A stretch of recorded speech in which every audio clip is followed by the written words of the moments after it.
Hey, welcome back. Polenta. I think it is often misunderstood. People seem to think it's difficult to make, and in fact, it's really simple. There's nothing quite like polenta. It goes with almost anything on a main dish.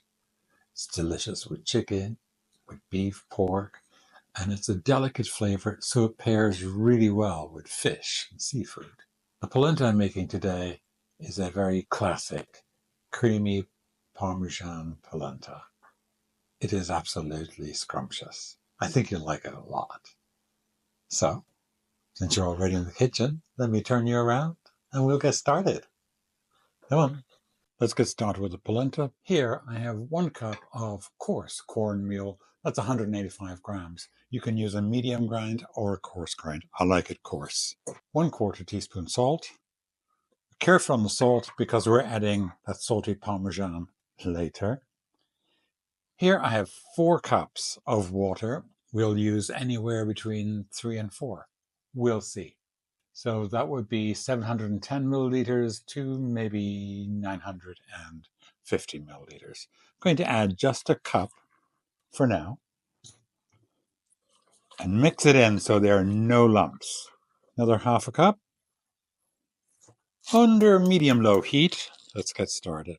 We want the consistency of this to be smooth and thick. If it gets too thick, we'll continue to add more water until we get to just a lovely, thick, creamy, almost like sour cream consistency.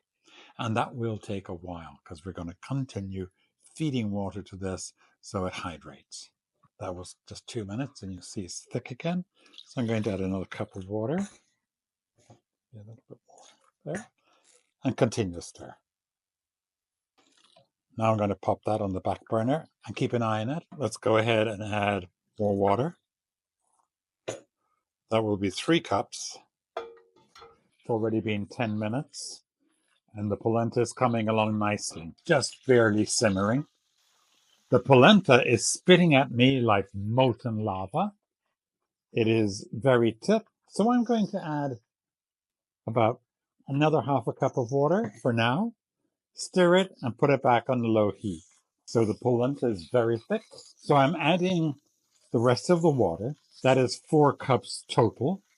And I may need more water. Sometimes you use 4 or 5 times the amount of water as you did polenta. Don't be deceived. Polenta sometimes looks like, oh, that's done now. That's perfect.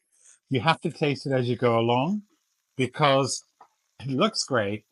But when you taste it, it's still coarse, it's still underdone. Our polenta is looking thick and creamy. Beautiful. So to that, let's add 3 tablespoons of butter. And I'm using 1 cup of freshly grated Parmesan. So let's stir that in. And then we're going to taste it. Because actually right now, let's add some black pepper. It's a half a teaspoon of black pepper. Stir this well to melt the cheese. Get the butter in there. And then we'll taste it for salt. Look at that creamy goodness. Oh, the heat is off now. Try that again. It's delicious. But surprisingly, it needs a 1/4 teaspoon of salt. 1/4 teaspoon? Oh my goodness. That is delicious. Some people like to add a little bit of cream cheese here. Makes it creamier. You can do that if you want. I don't because I've already used lovely Parmesan cheese and I want nothing to take away from the tanginess of that. You may have noticed there's a chicken in the kitchen.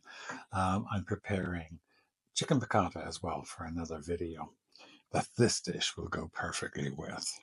All right, I think we're ready to put this into a bowl. It really does look delicious and creamy.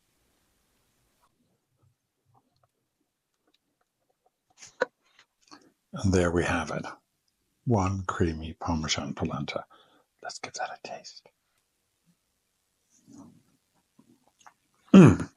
It's so good. Oh my God. I bought 2 spoons just in case I wanted a second taste. It is so creamy. You can taste the Parmesan. It's absolutely incredible. Wow. Please make this very simple polenta. It's a fantastic side dish. If you have some left over and put it in the fridge, it's going to set up hard, but just heat it up and it'll loosen up again. If you need to, add a little bit of water. But that's it. Make polenta. Thanks very much for watching. Bye.